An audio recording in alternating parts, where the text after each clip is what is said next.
자, 3월 1일 날 초하루 새벽 기도회가 있습니다. 여러분, 우리가 매 순간 우리가 하나님 앞에 결단하지만 하나님, 3월의 한 달 시작, 첫날, 첫 시간을 하나님께 드립니다. 3월의 한 달은 나의 달이 아니라 하나님이 만져주시는 3월달, 하나님의 역사하시는 3월달, 따뜻한 봄과 함께 우리의 기도와 함께 우리의 인생에, 우리의 삶에 열려지는 역사가 일어날 줄로 믿습니다. 그런 마음으로 여러분, 동이천 방향, 송도 방향 차량 운행합니다. 자, 이제 다음 주 목요일 날 우리 교회 큰 행사가 있습니다. 우리 교회 허락하신 저는 축복의 날이라고 생각합니다.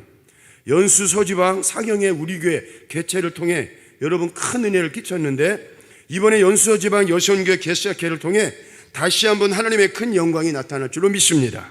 자, 초대를 했는데 정작 우리 교회 여성교회 회원이 없다면 여러분 얼마나 여러분 하나님의 영광 가리우는 겁니까? 오셔서 앉아 있는 것만으로도 큰 은혜가 되고 큰 힘이 될 것입니다. 특송 반주, 그 다음에 특별히 맛있는 점심 내찬도 준비하니까 여러분 많이들 오셔서 함께 기도로 동참해 주시를 부탁을 드리겠습니다. 자, 우리 한번 옆 분들에게 이렇게 인사하겠습니다. 주님의 이름으로 사랑하고 축복합니다. 시작. 아주 오래전에 태국의 한 여인이 복권을 샀어요. 근데 1등이 당첨이 됐습니다. 그 1등 당첨금이 얼마냐면요, 10억 5천만 원입니다. 지금도 여러분 태국의 노동자 평균 그 급여, 월급이 얼마냐면요, 58만 원입니다. 그러니 10억 5천만 원이라니까 얼마나 대단한 돈입니까? 그런데 그 복권을 사게 된 계기가 꿈 때문입니다. 꿈에 자동차가 행인을 치고 달아나는 꿈을 꿨는데, 그 자동차 그 뒷번호판에 번호가 생생히 기억나더래요. 그래서 그 번호의 숫자와 그 숫자가 같은 복권을 샀는데 뭐가 된 거예요, 여러분? 당첨이 됐습니다. 아마도 꿈 해몽을 잘해가지고 횡재를 얻지 않았나 생각을 해요. 자, 그런가 하면 정말 오래전에 또 우리나라에 얘기했습니다. 무더위가 기승을 부리던 그 여름에 비가 오지 않아가지고 나라가 참 고생할 때입니다. 온 국민이 비가 오기를 학수고대를 했는데, 서울의 반포의 어느 식당의 종업원이 식당에서 잠을 자다가 새벽 3시에 갑자기 일어나가지고 옥상에 가더니만 그 위에 있는 된장떡이랑 간장떡 17개를 옥상 아래로 그냥 다 던져버리고 깨트려버린 거예요. 심지어는 그 기와장, 백여장도 다 깨트려버렸습니다. 그것도 모자라가지고 집 건너에 있는 또 장독대로 넘어가지고 그것도 다 깨트렸다고 합니다. 왜 그랬냐고 물으니까 여러분, 뭐해? 꿈에 할아버지가 나타났다는 거예요. 꿈에 할아버지가 나타나가지고 장독대를 네가 깨트리면 오지 않던 비가 올 것이고 너는 큰 행운을 얻을 것이다. 그래가지고 여러분 그 사람이 그렇게 했다고 합니다. 근데 정말 여러분 큰 행운을 얻었습니다. 기물 파손죄로 감옥에 들어가가지고 공짜로 밥을 먹었다고 합니다. 여러분, 예. 여러분, 꿈이란 게 어떨 때는 참 신기합니다. 어떤 꿈을 꾸고 나면 기분이 좋고 어떤 꿈을 꾸고 나면 기분이 별로 안 좋아요. 저는 이렇게 별로 꿈을 꾸질 않는데 가끔 이런 꿈을 꿉니다. 꿈에서 제가 부목사를 하고 있는 거예요. 제가 아주 오래전에 부목을 했는데, 아니 꿈속에서 제가 여전히 부목사인 거예요. 그래서 꿈속에서도 제가 기억이 나는데 나는 지금 담임 목사인데 내가 왜 부목사이지? 꿈속에서 말입니다. 근데 제가 부목사일 때 참 고생을 했던 것 같아요. 그리고 그 부목사일 때 그래도 죄송합니다. 그래도 나름대로 뜨겁게 열심히 기도하고 밤늦도록 와 신방하고 전도도 하고 교회 일을 했던 것 같아요. 마치 그때 저희 어머니의 말씀이, 김 목사야, 너가 부목이지만 담임 목사와 같은 마음으로 네가 부목을 감당하면 네가 언젠가 담임이 되었을 때 그만한 교회를 주신다고 말씀하시더라고요. 그래서 부목이지만 담임과 같은 마음으로 열심히 했던 것 같아요. 그런데 제가 꿈을 통해서 저는 깨닫습니다. 아마도 하나님께서 너가 담임이 되었다고 교만하지 말아라. 그리고 네가 부목사일 때처럼 더 뜨겁게 최선을 다해서 열심히, 특별히 겸손한 마음으로 목회를 해라는 그 주님의 음성을 저는 꿈을 통해 알려주셔서 저는 매번 그 꿈을 꿀 때마다 다시 한번 영적으로 긴장을 하고 하나님 앞에 감사를 드립니다.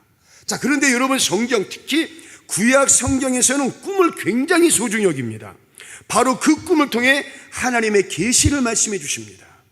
그러나 여러분, 꿈 자체에 별로 의미가 없는 꿈이 사실 굉장히 많습니다. 하여간 오늘 말씀을 통해 꿈에 대해서 우리가 신앙적으로 어떻게 접근할 것인가. 그러나 여러분, 저는 이렇게 여러분들에게 말씀드리고 싶습니다. 우리 인생의 가장 정확한 답은 여러분 꿈이 아닙니다. 꿈 하는 거 아니에요. 우리 믿음의, 우리 성도들의 인생의 가장 정확한 답은 여러분 어디에 있습니까? 바로 하나님의 말씀에 있습니다. 이 말씀이 중요한 거예요. 그래서 우리 믿음의 성도들이 자꾸만 여러분 그건 여러분 잘못된 신앙입니다. 자, 우리 창세기 40장 9절, 10절, 11절, 12절, 13절까지 한번 쭉 한번 읽도록 하겠습니다. 자, 시작. 술 맡은 관원장이 그의 꿈을 요셉에게 말하여 이르되 내가 꿈에 보니 내 앞에 포도나무가 있는데 그 나무에 세 가지가 있고 싹이 나서 꽃이 피고 포도송이가 익었고 내 손에 바로의 잔이 있기로 내가 포도를 따서 그 즙을 바로의 잔에 짜서 그 잔을 바로의 손에 들여도라. 요셉이 그에게 이르되 그 해석이 이러하니 세 가지는 사흘이라. 지금부터 사흘 안에 바로가 당신의 머리를 들고 당신의 전직을 회복시키리니 당신이 그 전에 술 맡은 자가 되었을 때 하던 같이 바로의 잔을 그의 손에 드리게 되리이다. 아멘. 자, 술 관원장이 먼저 요셉에게 자기의 꿈 얘기를 합니다.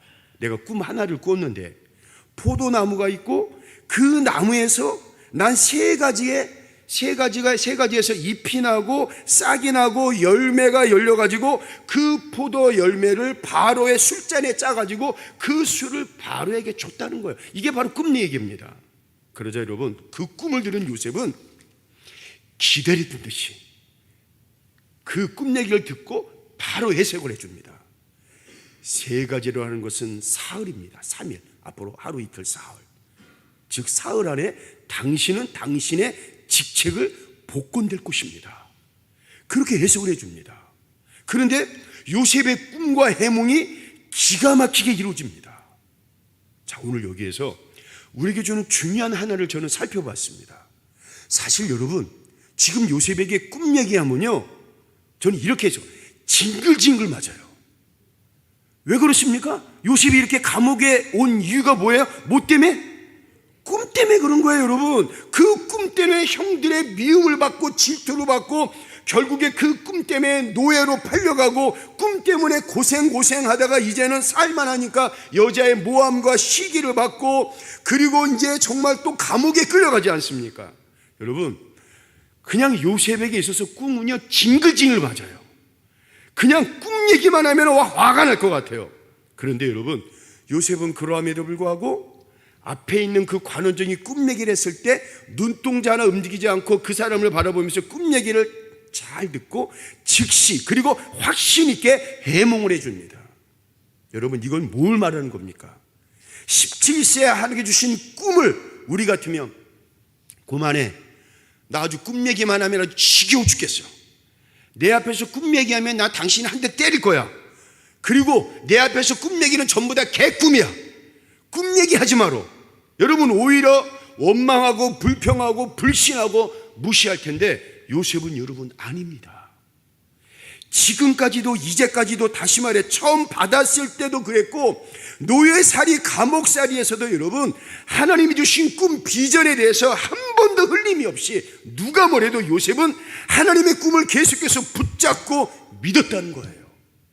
그래서 요셉이 자신 있게 관원장들의 꿈을 여러분 해몽할 수 있던 이유가 뭡니까? 하나님만이 꿈의 주인이십니다. 이 꿈을 다스려 가시고 이 꿈을 통해서 우리 인생을 하나하나 이끌어 가시는 분은 오직 하나님밖에 없습니다. 이걸 굳게 믿었다는 거예요. 그래서 요셉은 저들의 꿈 얘기를 할 때 뒤로 빼거나 도망가지 않고 불평하지 않고 원망하지 않고 오히려 그 꿈 얘기를 할 때 여러분 그 꿈을 잘 들어주고 그 꿈을 통해서 보여주시는 하나님의 뜻을 아주 침착하게 차분하게 무엇보다도 확신 있게 설명을 해주고 해몽을 해줍니다. 오늘 말씀을 통해 여러분 요셉의 이런 신앙을 우리가 본받아야 돼요. 여러분 주신 말씀이 있습니다. 하나님이 저와 여러분들에게 주신 말씀이 있습니다. 아멘이시죠? 여러분 하나님이 주신 여러분들에게 꿈과 비전이 있습니다. 저는 꿈이라기보다도 비전이라고 말하고 싶어요. 여러분, 그런 게 있다면 중간에 어떤 일이 있다 할지라도 여러분 포기하지 말고 놓치지 말고 끝까지 붙잡고 살아가는 거예요. 왜요, 여러분? 하나님이 주신 말씀은 한 점 틀림이 없습니다.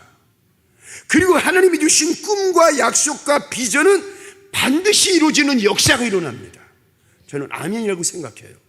자, 이스라엘 백성들 출애굽 여정 40년 동안 하나님께서 이스라엘 백성들에게 약속의 말씀을 주셨습니다. 그리고 가나안 땅이라는 꿈, 아니 정확하게 말한다면 비전을 주셨어요. 근데 보세요, 여러분. 하나님께서 말씀을 주셨고 꿈을 주셨다고 언제나 이스라엘 백성들의 여정이 아스팔트 길입니까? 대로길입니까? 아니에요. 우리는 요셉을 통해 알 수 있잖아요. 요셉이 하나님의 꿈을 붙잡고 살아가는 그 순간서부터 아스팔트 길이 아닙니다. 대로길이 아니라 오히려 여러분 더 많은 시험과 고난과 유혹이 여러분을 얼마나 많이 찾아옵니까? 아브라함도 보세요. 75세에 하나님의 약속의 말씀을 받았고 하나님의 꿈을 받았습니다. 우리 입장에서 보면은 나이도 많고 얼마나 급합니까? 그냥 주신 말씀처럼 빨리 이루어지면 얼마나 좋겠어요. 그런데 여러분, 인생이라는 게 내 마음대로 되질 않아요. 자식도 여러분 내 마음대로 되지 않고 내 인생이라고 해서 내 인생도 내 마음대로 되질 않습니다.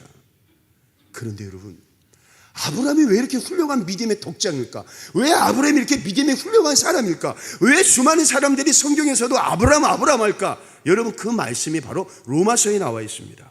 로마서 4장 19절 20절 21절 한번 읽어보겠습니다. 시작. 그가 백세나 되어 자기 몸이 죽은 것 같고 사라의 태가 죽은 것 같음을 알고도 믿음이 약하여지지 아니하고 믿음이 없어 하나님의 약속을 의심하지 않고 믿음으로 견고하여져서 하나님께 영광을 돌리며 약속하신 그것을 또한 능히 이루실 줄을 확신하였으니 그러므로 그것이 그에게 의로 여겨졌느니라. 그렇습니다. 아브라함의 이런 신앙이에요. 그 어떤 상황에서도 믿음이 절대로 모해지지 않고 약해지지 않고, 그리고 하나님의 약속을 절대로 의심하지 않고, 또한 하나님 이 약속의 말씀이 능히 이루어질 줄로 저는 확신합니다. 결국에 여러분 그 약속의 말씀이 아브라함을 통해 다 이루어지지 않습니까? 이스라엘 백성들도 보세요. 어느 누구는 여러분 끝까지 불평하고 원망하고 화를 내고 뒤에서 막 수군수군하고 계속해서 의심하고, 그러나 갈렙과 여호수아는 아브라함과 똑같아요. 믿음이 절대로 약해지지 않고 하나님의 약속의 말씀을 절대로 의심하지 않고, 또 하나님 주신 약속의 말씀이 능히 이루어질 줄로 확신하고, 그런데 여러분 중요한 건 뭐예요? 결과가 나타납니다. 늘상 불평, 원망, 의심하는 자는 여러분 광야에서 가나안 땅에 들어가지 못하고 광야에서 어떡합니까? 생을 마감을 합니다. 그러나 오직 믿음으로 나아간 여호수아와 갈렙만이 하나님께 주신 약속의 땅에, 가나안 땅에 들어가는 축복을 얻게 되지 않습니까? 저는요 성경 말씀에 이 말씀이 참 좋아요. 우리 고린도서 13장 7절에 있는 말씀 한번 읽어보겠습니다. 시작. 모든 것을 참으며 모든 것을 믿으며 모든 것을 바라며 모든 것을 견디느니라. 물론 여러분 이 말씀은 바울이 지금 그 고린도전서 사랑에 관한 그런 말씀이지만, 저는요 말씀을 준비하면서 믿음도 똑같다고 생각해요. 여러분, 모든 것을 참고 모든 것을 믿고 모든 것을 바라고 모든 것을 견디는 거, 어찌 보면 여러분 똑같은 말입니다. 그런데 하나님의 약속의 열매는 이렇게 얻어져야 진짜입니다. 여러분, 하나님의 약속의 열매를 여러분 참고 믿고 바라고 견디고, 그런데 여러분 생각해 보세요. 내가 참고 믿고 견디고 바라고 이 과정을 거칠 때 여러분 얼마나 아프고 얼마나 힘들고 그 상황이 여러분 얼마나 괴롭습니까? 저번 주 주일날 우리 교회 그 두 장로님께서 장로 안수식을 보면서 제가 이런 생각을 해봤어요. 여러분 쉽지 않습니다. 어찌 보면 우리 장로님들 죄송합니다, 몸 바쳐 물질 바쳐 시간 바쳐 충성하고 헌신해야 되잖아요. 근데 제가 뒤에서 우리 최명학 장로님과 이정선 우리 권사님 여기 계시잖아요. 또 우리 장태보 목사님과 사모님을 이렇게 가끔 이렇게 봤는데 굉장히 흐뭇해 하시고 기뻐하시는 거예요. 저도 제가 부모라면 얼마나 좋으실까, 얼마나 행복할까 하는 생각을 해봤어요. 그러나 여러분, 그 장로의 과정은 힘들지만 분명한 것은 하나님의 약속의 축복이 너무나 귀하고 크다는 거예요. 그래서 두 분이 여러분 장로 안수실 때까지 참고 믿고 바라고 견디니까 하나님의 여러분 든든한 장로의 직분을 여러분 감당하게 되고 안수하게 되는 거 아닙니까? 제가 그 생각을 하니까 저는 개인적으로 참 은혜가 되더라고요. 여러분, 신앙도 마찬가지입니다. 여러분, 하나의 귀한 상급의 멸류관을 얻는 게 여러분 쉽게 얻어지는 게 아니에요. 여러분, 하나님이 주신 약속의 말씀이 있고 열매를 얻기까지는 어떻게 해야 돼요? 참아야 돼요. 견뎌야 돼요. 그리고 여러분 기다려야 돼요. 바라야 돼요. 여러분, 그럼 여러분 언젠가 때가 됐을 때 우리가 생각하는 그 이상의 하나님의 축복의 약속의 말씀을 우리에게 허락해 주신다는 거예요. 여러분, 이스라엘 백성들이 이 광야 여정을 이렇게 거치고 승리했을 때 저들은 결국에 죽는 것이 아니라 살아서 약속의 땅으로 들어가지 않습니까? 여러분, 쉽게 얻어지는 것은 가짜입니다. 쉽게 얻어지는 건요 금방 여러분 사라집니다. 요새 도박이 무서운 게 뭡니까? 젊은 사람들, 심지어는 중학생, 고등학생들이 인터넷으로 여러분 그 도박을 합니다. 제가 사북에 있었을 때 이렇게 카지노에 이렇게 보면요 젊은 청년들이 굉장히 많이 들어갑니다. 왜 들어가냐면은 젊은 청년들이 거기에 유명한 스키장이 있으니까 스키 타러 옵니다. 또 여름에는 또 얼마나 시원한지 거기에는 모기가 없어요. 그래서 놀러 왔다가 호기심에 카지노에 들어갔는데 웬걸, 여러분 잃었으면 괜찮아요. 근데 웬걸 뭐합니까? 땄습니다. 너무 쉽게 땄어요. 그럼 그때부터 이 청년들이 이렇게 생각합니다. 오, 나의 손은 신의 축복의 손이다. 나는 여기에 굉장한 자질과 탤런트가 있다. 아닙니다. 절대로 여러분 신의 손이 아니라 그거는 여러분 똥손입니다. 망할 손입니다. 여러분 절대로 하면 안 돼요. 그리고 절대로 소질이 없어요. 절대로 여러분 자질 없어요. 착각이요 여러분 허상입니다. 바로 일어나서 절대로 다음부터 오지 말아야 되는데 착각을 합니다. 그래서 결국에 인생의 어려움 당한 젊은 사람들을 저는 너무나 많이 봤습니다. 요셉을 생각해 보세요. 하나님께서 분명히 요셉에게 꿈을 주셨는데 너무 오랜 세월과 시간이 지나갑니다. 이루어질 가능성이 지금의 상황과 조건, 감옥에서의 모습을 보면 1%도 이루어지지 않을 것 같아요. 아니 이렇게 살아서 따뜻한 햇살을 보는 것도 기적이고 숨을 쉬는 것도 어찌 보면 기적입니다. 더 바라지 말아야 돼요. 도대체 언제까지 감옥에 있어야 하고 언제까지 이 지긋지긋한 생활을 해야 할지 자기 자신도 몰라요. 그런데도 여러분 요셉은 어떡합니까? 저는 이런 요셉이 너무나 좋아요. 누가 뭐래도 요셉은 하나님이 주신 꿈, 하나님이 주신 약속을 여러분 어떡합니까? 절대로 포기하지 않고 끝까지 붙잡고 있습니다. 변화무쌍한 그 고난의 현장 속에서도 지루하기만 한 기나긴 그 삶의 과정 속에서도 하나님께서 요셉에게 보여주셨던 그 약속의 꿈을 끝까지 포기하지 않고 끝까지 붙잡고 끝까지 믿음으로 살아갑니다. 여러분, 오늘 우리도 요셉과 같은 이런 신앙을 우리가 가져야 할 줄로 믿습니다. 여러분에게 주신 약속의 말씀이 있습니다. 여러분에게 주신 꿈이 있습니다. 비전이 있습니다. 여러분 누가 뭐래도 끝까지 참고 믿고 바라고 견디면서 그 약속의 말씀이 나를 통해 이루어질 줄로 믿습니다. 그런 믿음으로 나가는 거예요. 여러분, 우리 창세기 우리 그런 마음으로 한번 찬송가 한번 좀 불러보겠습니다. 527장 찬송가 한번 좀 불러보겠습니다. 이 찬양을 좀 불러보고 싶어요.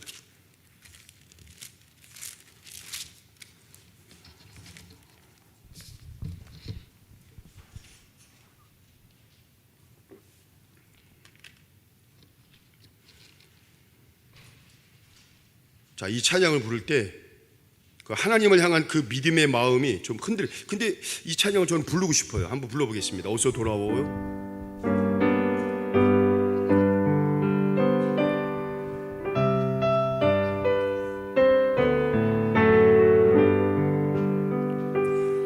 어서 돌아오,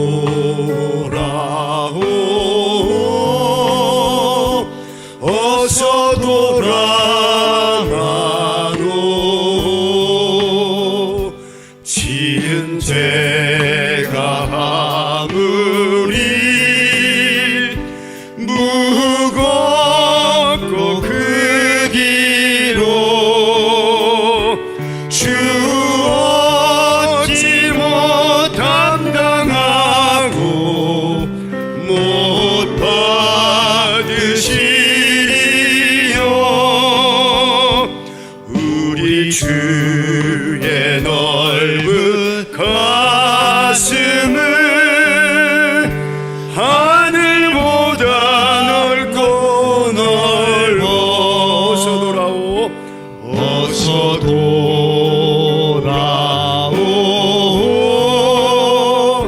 어서 돌아가노.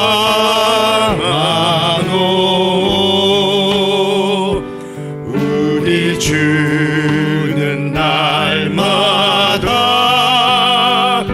기다리신다오. 한마다 문 열어놓고 마음 졸이시며 나간 자식 돌아오기만 밤새 기다리신다오.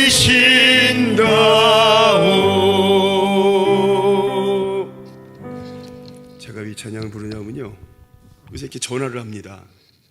그 이제 저한테 우리 김교신 원사님이 전화를 주시고, 이제 그 우리 교회 등록하셨는데 나오시지 않는 분들, 코로나 이후에 안 나오신 분들, 그리고 또 이제 우리 송현희 권사님이 또 이제 알려주시고 그러면은 제가 이제 전화를 해요. 근데 전화 사실 많이 받질 않으세요. 근데 그분들 말 들어보면 그렇다고 어느 교회 다니시는 게 아니더라고요. 코로나 이전에 굉장히 열심히 쉬었어요. 그분들에게 분명히 하나님의 약속의 말씀을 주셨어요. 또 그분들 얼마나 그 약속의 말씀 붙잡고 뜨겁게 신앙생활하고 얼마나 애썼겠어요. 저는 우리가 기도할 때 하나님, 그분들이 절대로 하나님을 향한 그 믿음과 꿈을 절대로 포기하지 않고 끝까지 주님 붙잡고 언젠가 다시 이 축복의 통로 예배 자리에 나오는 역사가 일어나게 하여 주옵소서. 여러분 기도해 주셔야 돼요. 그래서 갑자기 제 마음속에 어서 돌아오, 어서 돌아오, 그 주님의 부르심의 소리가 여러분 들리는 거예요. 그래서 저는 가능한 한 매일 뭐 한 분, 두 분이라도 문자를 보내거나, 저는 이제 새길교회 새로운 담임 목사입니다. 이렇게 전화상으로도 문자로도 만나 뵙게 돼서 너무나 감사합니다. 하나님이 우리 권세 주신 약속의 말씀이 꼭 이루어지길 원합니다. 그렇게 이제 문자를 보내고 있습니다. 여러분들도 그분들 끝까지 기도해 주시고 그렇게 함께 해 주시기를 부탁을 드리겠습니다. 자, 창세기 40장 14절 한번 읽어보겠습니다. 우리 함께 들어 15절까지 시작. 당신이 잘 되시거든 나를 생각하고 내게 은혜를 베풀어서 내 사정을 바로하게 하려 이 집에서 나를 건져 주소서. 나는 히브리 땅에서 끌려온 자요 여기서도 옥에 갇힐 일은 행하지 아니하였나이다. 무슨 말씀입니까 여러분? 관원장들의 꿈을 해석한 요셉은 저들에게 이제 한 가지를 부탁합니다. 말씀 그대로 잘 되거든 나를 잊지 말고 바로에게 말해가지고 나를 풀어달라는 거예요. 그리고 처음으로 입을 열어가지고 자신의 결백을 주장을 합니다. 자기가 비록 이 중재인들의 감옥에 들어와 있지만 사실은 전혀 잘못이 없다는 거예요. 자, 여기서 특이한 게 있습니다. 어찌 보면 요셉은 지금껏 살아오면서 상처를 너무나 많이 받았어요. 극악무도한 형제들, 무고한 사람을 감옥에 넣게 한 그 여자, 무엇보다도 믿고 신뢰한 요셉을 헌시자 버렸던 보디발, 수많은 사람들이 요셉에게 여러분 상처를 줬습니다. 여러분 보통 사람 같으면 요셉은 무고함과 결백을 주장하면서 자기에게 상처를 입혔던 그 사람들을 언급할 수 있는데, 여러분 요셉은 한마디도 하지 않습니다. 그리고 보세요, 술 관원정이 요셉의 해몽처럼 풀려났지만 금방 잊어버리고 여러분 2년이 지납니다. 그리고 2년이 지난 다음에 극적으로 국무총리가 되지만 요셉은 나중에 국무총리가 되어가지고 그 사람을 보복하거나 벌을 주지 않습니다. 또 나중에 보세요, 요셉의 형들을 만납니다.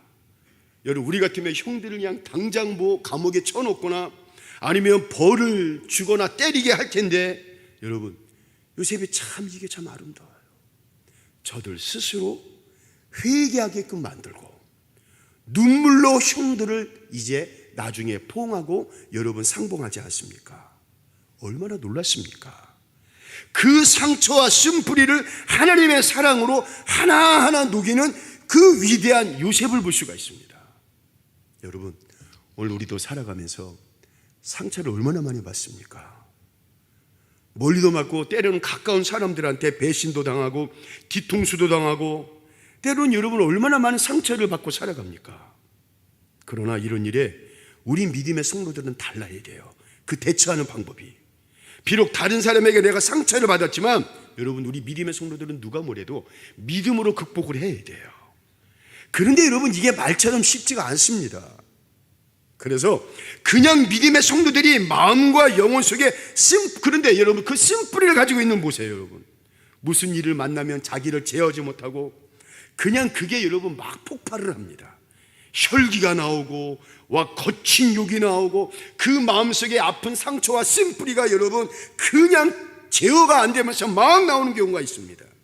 여러분, 믿음으로 이기고 믿음으로 잘 극복을 해야 돼요. 그리고 여러분, 이걸 깨달아야 돼요. 그런 거 역시 여러분, 하나님의 섭립 속에 다 이루어진다는 사실, 그런 거 역시 하나님께서 다루고 계신다는 사실, 여러분, 그 사실을 깨달아야 돼요. 나중에 말씀을 나누겠지만 요셉이 여러분 결국에 이런 고백을 합니다. 45장 8절 우리 마지막으로 한번 읽어보겠습니다. 시작. 그런즉 나를 이리로 보내는 이는 당신들이 아니오 하나님이시라. 하나님이 나를 바로에게 아버지로 삼으시고 그 온 집의 주로 삼으시며 애굽 온 땅의 통치자로 삼으셨나이다. 여러분, 생각해 보세요. 여러분, 이런 한마디의 고백이지만 이 한마디의 요셉의 고백 속에 지나간 시간을 한번 돌아보세요. 얼마나 많은 고통, 얼마나 많은 배신, 얼마나 많은 눈물, 얼마나 많은 상처, 여러분 얼마나 많이 받았겠습니까? 그런 충분히 인간적인 혈기의 모습, 인간적인 모습이 나타냈음에도 불구하고 요셉은 결국에 이 한마디를 합니다. 나를 보내게 하신 일은 당신들이 아니라 하나님이 보내셨다는 거예요. 여러분, 이 요셉의 고백이 저와 여러분들의 고백이 되시기를 주의 이름으로 축원합니다. 저도 저의 인생을, 여러분의 삶도 여러분 가만히 돌아보면 여러분 정말 모든 게 하나님의 섭리입니다. 하나님의 계획하심입니다. 제가 사북에 갈지 어떻게 알겠습니까? 제가 강원도는 저는 연관도 없습니다. 하다못해 7천 8천도 없습니다. 그리고 제가 사북에서 또 이 세결교회 올지 어떻게 알겠습니까? 그러나 매 순간 시간이 지날 때마다 기도할 때마다 이거 역시 하나님의 섭리였구나. 하나님의 계획하심 속에서 이 모든 과정이 진행되어지는구나. 여러분, 그런 믿음의 고백을 할 때 우리의 입술 속에서 나오는 게 뭡니까? 여러분, 하나님 감사합니다. 하나님 감사합니다. 나를 이끌어 가시는 분도 여호와 하나님이시오. 나를 이곳에 있게 한 분도 하나님이시오. 때로는 내가 그 자리가 고통의 자리요 슬픔의 자리라 할지라도 그 자리에 있게까지 하신 분도 결국에 하나님이심에 내가 감사를 드립니다. 그렇게 고백을 할 수가 있다는 거예요. 여러분, 그러다 보면 여러분 우리의 마음이 어떻습니까? 여러분, 분노와 미움과 징후의 마음이 아니라 요셉처럼 여러분 사랑의 사람으로 변할 수가 있다는 거예요. 요셉처럼 여러분 형들이 있지만 나중에 여러분 두 팔을 벌려가지고 형님들 일로 오세요. 나 같으면 여러분 그냥 가가지고 형들 따구를 때렸을 텐데 그러자고 형들 일로 오세요. 형들을 여러분 한 명 한 명 다 끌어안아주고 형들의 여러분 어깨를 여러분 등 두들겨주고 그 형들이 스스로 눈물을 흘리면서 회개하게끔 만드는 여러분, 그 놀라운 여러분 믿음의 요셉의 모습을 보면서 여러분 얼마나 대단합니까? 저는 이제 이후의 말씀을 나누겠지만 우리 인생에 지나간 고통의 자리를 여러분 하나님의 섭리로 생각한다면 절대 분노와 미움, 증오의 시기의 마음이 생기는 것이 아니라 오히려 여러분 우리의 마음속에 사랑의 마음이 생깁니다. 그리고 용서하는 마음이 생깁니다. 품어주는 마음이 생깁니다. 누군가를 여러분 자꾸 안아주려고 하고 누구의 손을 여러분 잡아주려고 하고 격려해 주려고 합니다. 그게 바로 저는 고난과 아픔 속에 이 모든 과정을 하나님의 섭리로 생각한다면 결국 여러분 우리의 마음속에 하나님 주신 마음 하나가 있다면 바로 그거는 사랑하는 마음입니다. 그런데 요셉이 바로 그 마음을 가진 거예요. 그래서 여러분 그 하나님의 섭리의 마음을 이해하고 그 사랑의 마음을 품는 자는 여러분 어떻습니까? 자꾸 여러분 누군가를 여러분 사랑합니다. 주님의 사랑으로 또 손잡아 줍니다. 주님의 사랑으로 여러분 안아줍니다. 주님의 사랑으로 여러분 일으켜 세워줍니다. 여러분 그 사람이 바로 요셉이라는 거예요. 여러분 우리가 믿음으로 그 상처와 어려움을 잘 극복하고 해결을 하면은 이렇게 뒤돌아보면은 감사하고 하나님의 섭리를 우리는 발견할 수 있다고 했습니다. 그래서 저는 오늘 결론의 말씀, 하나님의 섭리는 뭐 하는 것입니까? 사랑하는 것입니다. 한번 해보겠습니다. 하나님의 섭리는 뭐 하는 것이다? 사랑하는 것입니다. 그런데 요셉이 그 하나님의 섭리, 사랑의 마음으로 형제들을 용서하고 보디발을 용서하고, 보디발을 여러분 죽였단 말이 성경에 안 나옵니다. 관원장도 용서하고 결국에 그 사랑의 섭리로 시대의 위대한 주인공으로 하나님이 쓰시지 않습니까? 오늘 우리도 여러분 내 마음대로 내 뜻대로 살아가는 것이 아니라 이렇게 하나님의 섭리, 바로 사랑의 마음으로 지금의 내가 알 수 없는 고난과 아픔과 때로는 슬픔의 현장의 순간 할지라도 하나님, 이 모든 과정이 하나님의 섭리임을 믿습니다. 하나님의 계획임을 믿습니다. 그런 믿음으로 나아간다면 그 마음속에 분노와 미움, 시기의 마음이 되는 것이 아니라 나도 모르게 언제부턴가 여러분 따뜻함, 사랑의 마음으로 가득 차면서 그 어려움을 우리가 믿음으로 온전히 극복하는 역사가 나타날 줄로 믿으시고, 하나님의 섭리는 사랑하는 것입니다. 그 믿음으로 살아가시는 저와 여러분 모두가 되기를 이 시간 주의 이름으로 축원을 드리겠습니다.